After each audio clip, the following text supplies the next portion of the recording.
So first of all, congratulations on a huge win. You've coming off 2 straight knockout wins over 2 former UFC champions. How do they stack up against each other? I think this one, just with the experience of just being here in Hamburg and just, you know, being a main event, obviously is a huge accomplishment for me personally. You know, they just get greater. I think that every fight that you have is the most important fight of your life, and at this point in my career, I think that they're all super important. But this is a big one for me for sure. You, as you said before the fight, you called out Gustafsson, were willing to step in. I'm not sure if you heard, but reports coming up just now that Gustafsson is injured and out of UFC 227. Oh, well, that's ironic, isn't it? You needed an opponent yesterday. What happened between now and then and now? Do you think you know, people are obviously commenting? You think it has something to do with your call out? You know, I don't want to. I don't know. I really don't know. But that's mighty ironic. And I think that I'm a hard guy to train for. I really do. Honestly, man, I told you guys, I show up with a different product every time I fight. You know, with the Rashad fight, I was a little bit rushed and forcing stuff, and this time I was a lot more patient and kind of let things develop. So, what does this mean for you then? What's the next step? Because you were very willing and eager to fight Gustafsson, top-ranked opponent. Who's next for you in this case? You were asked about Jimmy Manuel, for example. Yeah, I seen Jimmy Manuel out there. You know, Jimmy's a great fighter. He's a hell of a striker. He's powerful. You know, and he's ranked. You know, he's ranked pretty high in the division. You know, I'm not 100% sure. You know, I'll let the UFC and my management figure that out. You know, if it's not Gustafsson, then, you know, I don't know. I kind of called my shot after the Rashad fight that I wanted to fight Lincoln, and, you know, that didn't necessarily work out, so I don't want to put my name on anything yet, but, you know, I think there's that Denver card that would be pretty cool. I train in Denver. That's, you know, where my team is. That's, you know, I spent a lot of time there, so I think Denver would be cool, but, you know, me and Jim do a pretty good job of figuring stuff out, so, you know, we're just going to enjoy this one for now, and you know, sounds like the Gus thing's off the table, so we'll just go from there. Okay, thanks. Hi, Anthony. Hello, congrats on another big win tonight. What was the reason of you showing up as the last of one during the early weigh-ins? Because the day before, on the media day, you mentioned that you got only 5 pounds to cut, so it shouldn't be a problem. I wish I had a really good answer for that, but to be honest with you, I was really tired and I just slept in. So I woke up and I went and checked my weight. I'm still on US time, so I'm like up really late at night. So I think this morning, I don't think I went to sleep until like 6 o'clock this morning, and I slept till 3. So I just slept in and I went and checked my weight, and I was like a half pound over. So I sat in the steam room for like 6 minutes and I was on weight. But I know a lot of people thought that I was struggling to make the weight. Honestly, I just slept in. Okay, after the fight, when the fight was off with Shogun, you came to him and you shared some words with him. Can you tell us what you have told him? Yeah, I thanked him. You know, I said it all week that I've looked up to Shogun my entire career, and that I want to accomplish the things that he was able to accomplish. And honestly, Shogun didn't have to fight me. You know, he could have used his position in the sport and his ranking to, you know, not fight and protect his ranking and protect himself. And he didn't do that because he's a warrior, and he's, you know, I think I'm the last of that generation of guys that just fight whoever and they do whatever and they fight whoever they want. And Shogun's one of those guys, and I've modeled my mentality from the beginning after guys like that. So, you know, I just thanked him for the opportunity and for the things that he's done in the sport. I mean, that guy's a trailblazer.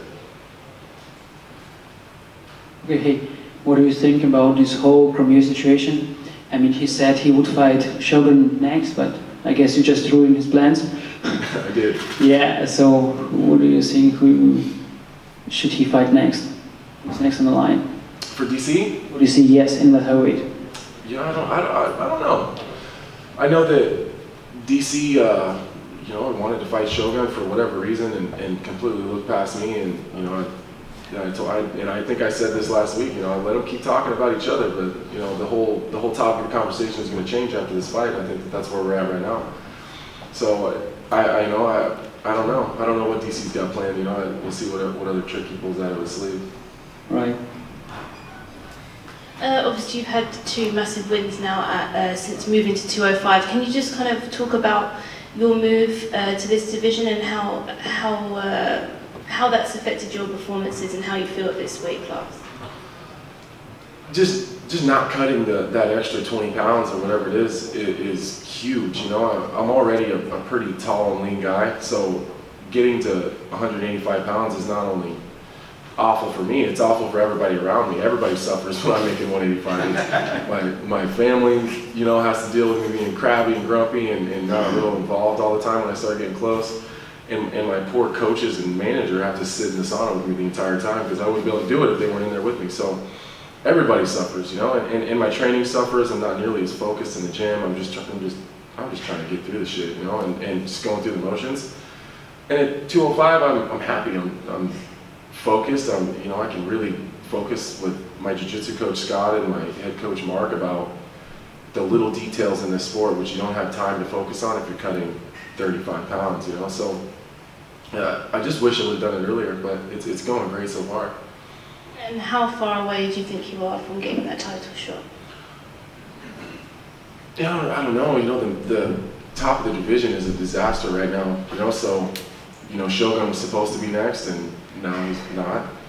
And no one knows what's going on with Cormier. Whether I think that's the first step is we need to figure out if Cormier's staying or going. And I've said this before. I think that Daniel is I think he's an honorable man. So it wouldn't be a very honorable thing to do for him to hold up the division, knowing because he knows right now. Like, you guys can ask him 100 times, they won't tell you, but he knows if he's coming back down or not. And I think that he needs to make that public so we can figure out what we're all doing. You know, I don't know how injured Gus is right now or what's going on there, but you know, I don't know. It's just kind of let it shake out in the next week or so, I'd imagine. Have you been surprised with the fans' reaction after your win, after a knockout? Because they were cheering for you so much, and you know Shogun is a big star in Europe. He got fans here since Pride days. What do you thought about that? I'm a big believer in MMA fans are some of the best fans in the world. They're pretty loyal, but they also really appreciate good performances and guys that lay it all on the line. And I think that I'm an easy fighter to root for, because there's no bullshit with me. I'll tell you exactly what I'm going to do. I'll tell you what I'm not going to do, and I always stick to what I say. So, and I kind of wear my heart on my sleeve in the octagon. I go out there and I literally feel like every time I lay my life on the line, and I'll do whatever I got to do to get the win. And I think the fans can appreciate that. It did help a lot that I was able to fight Shogun on neutral territory. You know, I don't know how many times he's fought out of the U.S. in the last 5 years, but I can't imagine it's too many, if at all. So it was that changes the game a lot, though. Fighting legends like him in their home countries is really, really tough. So you know, I'm really happy that the fans in Hamburg tuned in. You know, with all the shakeups of the card and you know, not being Ozdemir, and then it wasn't Latifi, and then, you know, all those guys fell off. You know, I promised, you know, all week that if you just tuned in for that small amount of time, that I would make it worth it, and I think that they appreciated that. You did what you have predicted. Yeah, you finished him off in the first round, and when he came out, you know, Shogun, when he walked out, I got goosebumps. And yeah, so it's crazy, right? I did too, isn't it? You broke my heart. you broke my heart. You know, I'm a big fan of Shogun. Yeah, but you were amazing. And so now you're gonna take some days off, or when is Denver? I don't know. I think the Denver card's in November, I believe. I think it's in November. Yeah, November. Yeah, if the Gustafsson, I don't want you guys to stick me to this, but if the Gustafsson fight is off, if that's absolutely not an option, I turn 30 next week, so I have a big birthday trip planned that I will absolutely cancel if Gustafsson wants to fight, just so everyone knows that.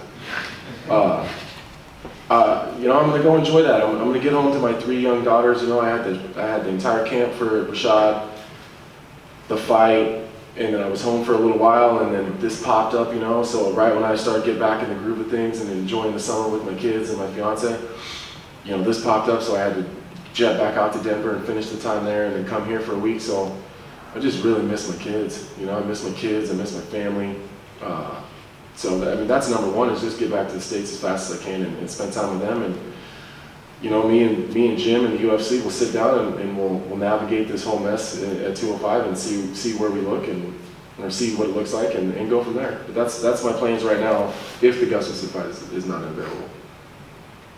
Anthony, Germany and USA are in different time zones. You told about your daughters and your family. Did they saw your fight with Shogun? Yeah. Right now it's like afternoon time in Nebraska. So they seen the fight. I was able to talk to my fiance when I was in the locker room before I came out here, and you know, I'm looking forward to get on the phone and FaceTiming with them and my kids.